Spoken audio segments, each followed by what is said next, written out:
My name is Evelyn Foster, and for 6 years I sent my parents $2,000 every single month so they could have a comfortable life. They told me the money was for my father's heart. They described his medication, the specialist appointments 2 hours away in Columbus, and the medical bills piling up faster than two retired people on a fixed income could ever manage alone. I believe them completely. I am an engineer by profession, which means I am normally the careful one, the person who lives by facts and numbers and never lets herself be caught off guard. But on the morning of my own wedding, while tidying up my finances before combining them with my new husband's, I printed out 6 years of bank records. That was when I finally saw where every single dollar had actually been going. By the time I finished my toast at the reception that evening, my brother was already pushing back his chair and heading for the parking lot. What I said to him before he could reach the door is the reason I am telling you this story today. That I grew up in Marietta, Ohio, a small river town where everyone knows your name and whose daughter you are. I was the one who decided to leave. I paid for college entirely on my own through student loans and late-night work shifts, learned to write computer code, and built a career as a senior engineer at a logistics company in Seattle, 2,300 miles from the kitchen where I grew up. My family was proud of me the way you might be proud of a reliable appliance. They were glad I worked, but they never really wanted to understand how. When the internet went down, they called me. When the tax forms confused them, they called me. Nobody ever called just to ask whether I was getting enough sleep. I didn't mind much at the time. Being useful made me feel like I belonged, and I had spent my entire childhood working to earn that feeling.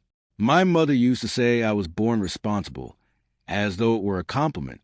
It took me 33 years to understand she was actually handing me a job description, that I was meticulous about money.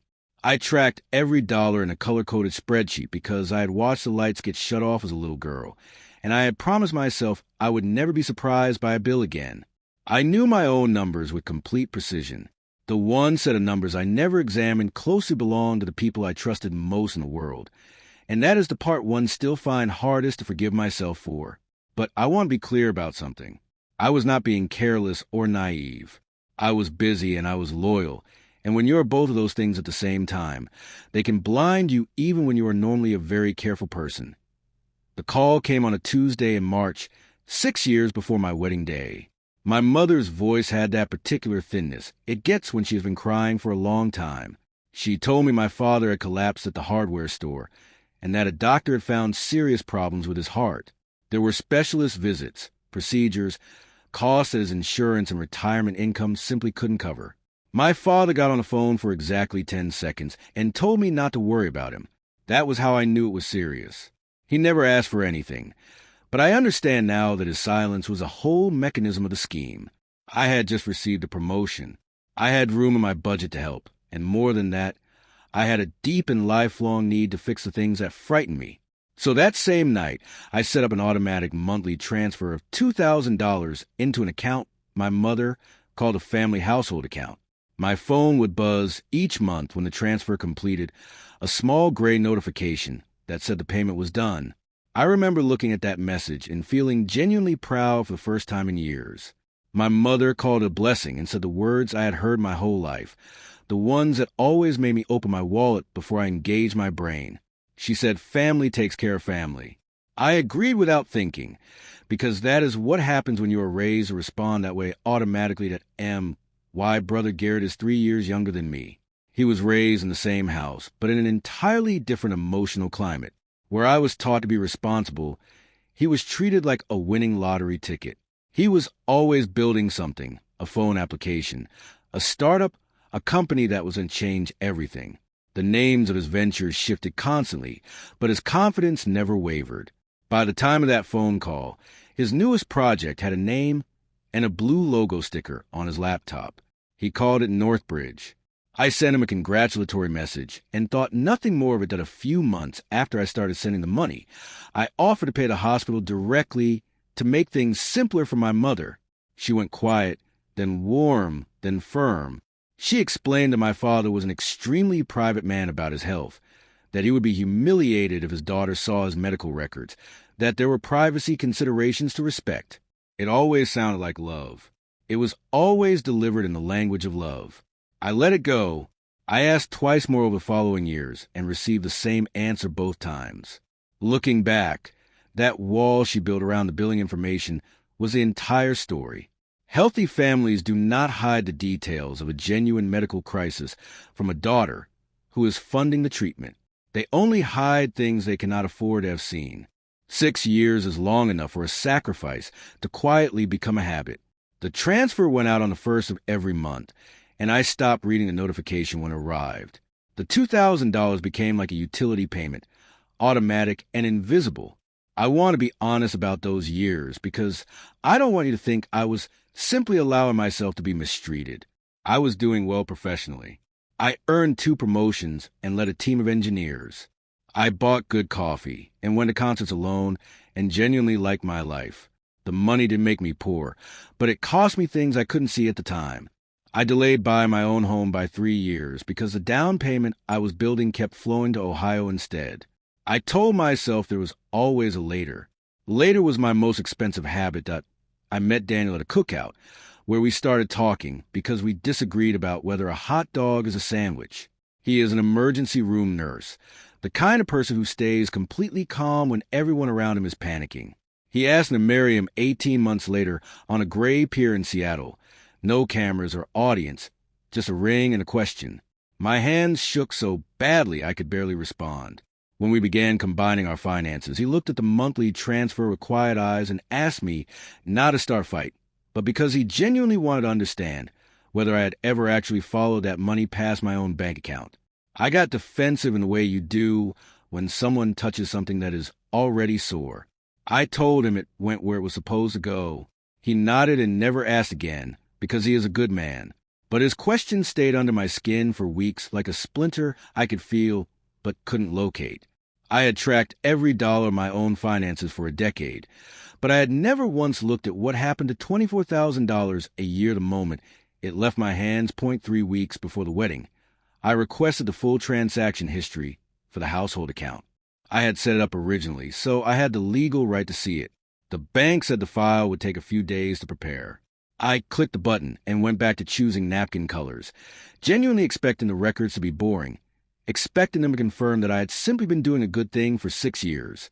The file arrived while I was already in Ohio, staying at the hotel beside the wedding barn. I didn't open it immediately. There was a rehearsal dinner, speeches from Daniel's father, tears from my best friend. Then my brother Garrett stood up without being invited and gave a toast that was really a speech about himself. He talked about building his company from nothing through the belief of family. He looked directly at our parents when he said it, and they beamed. The name Northbridge moved through my ear the wrong way. My mother told the whole table I was their rock, the one who never needed anything from them. She meant it as a compliment. It landed like a description of a function I had been performing. Without knowing it, I could not sleep that night. At 1 a.m, I took my laptop to the bathroom, so the light wouldn't wake Daniel, and I opened the file. The first thing I saw was my $2,000 arriving each month like clockwork. Then I looked at where the money went. The same names repeated over and over. For the first 2 years, transfers went directly to Garrett's personal account. For the 4 years following that, they went to Northbridge, not to a pharmacy, not to a cardiology practice or a hospital billing department. Every single dollar, moved out within 24 hours of arriving, had gone to my brother, either to him personally or to his company. That I closed the laptop because my hands were shaking. Then I opened it again because I needed to be certain. I set the records to print and went back to bed, where I lay in the dark doing arithmetic. $2,000 times 12 months times 6 years. $144,000. The down payment for the house I had told myself to buy later. Nearly a decade of what should have been savings. Then I looked at my father's actual medical coverage and found that between his insurance and his pension, his cardiac care had been fully covered the entire time. They had borrowed a real illness to construct a false emergency. Knowing I would not question a sick father, I spent the next 2 hours of my wedding morning going through all 40 printed pages with the same method I used to audit a project at work. I wrote down every date, every transfer, every amount. I looked up Northbridge on the State Business Registry, which is public information. There was my brother's name as the sole owner, No hospital billing service. No medical connection of any kind. My mother had lied to me on the phone that very morning when I asked her about it, telling me in her warmest voice that Northbridge was just what the hospital's billing system was called. I had a folder of documented proof, and she had a practice pause before the lie. I put the folder in my wedding bag behind my lipstick. I walked down the aisle at 4 o'clock and looked only at Daniel. He could read my face and whisper to ask if I was all right. I told him I would be after dinner. We said our vows, and I meant every single word. The reception. My mother moved through the room, taking quiet credit for raising such a generous daughter. Garrett accepted congratulations on his success from relatives who had no idea that his vision had been funded by my delayed dreams. One of his friends showed me a news story on his phone announcing that Northbridge had just secured over $1 million in outside investment. The article citing the family backing that had believed in him from the beginning. I told the man I was very proud of my brother.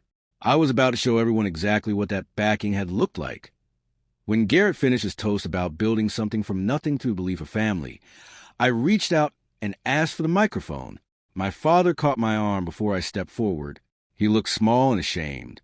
He told me he knew what I had found, that he was sorry, that they had no money, and my mother believed Garrett was a family's only real future. I looked at him and felt the pull of 33 years of wanting to be the rock, the steady one, the daughter who absorbs whatever is needed. But he had watched me send that money for 6 years and said nothing. Being sorry is not the same as having been honest. I took my arm back gently and walked the stage. I did not shout. My family is very accomplished at being loud, and if I matched their volume, my mother would simply reframe it as jealousy or a breakdown. So I was calm and I was quiet. I thanked everyone for coming. I thanked Daniel's family. I told the room that Daniel had asked me a question months ago that I was finally ready to answer. Then I said I had a small confession, and 200 people leaned in expecting something warm. I told them that for 6 years I had sent $2,000 a month to my parents because I believed my father was dying. I said that this morning I had finally read the bank records. Then I opened the folder and began reading the list, month by month, date by date, transfer by transfer. March of the first year. Money arrived, gone to Garrett the next morning. April, the same. May, the same. The room went completely silent. People began doing the arithmetic themselves to why mother's face went white. Garrett sat up straight. I read through 2 years of payments to him personally, then 4 years of payments to his company. I said I had 5 more pages. I told the room the total was $144,000 sent to cover bills that did not exist, for a father whose care was already fully paid for by his own insurance. I held up the state registry page showing Northbridge was simply my brother's business and had never been near a hospital. Garrett stood and called it a private family matter and tried to leave. I told him calmly to sit down because I was almost at the part where his name appeared. He stopped because leaving in that moment would have confirmed everything. My mother began shouting about how I could do this at my own wedding. My father said I was embarrassing the family. Garrett said the money was practically a loan and that I wouldn't even miss it. They were all making noise and I was standing there being quiet. And the room could see clearly which side the truth was on. Point 2 of Garrett's investors at table 9 put on their coats and left before I finished speaking. I looked at my mother and told her she had spent 6 years telling me Garrett was the family's future. She had taken my money and placed her whole bet on him. So I told her that when the real bills came, she should ask the future to help her pay them.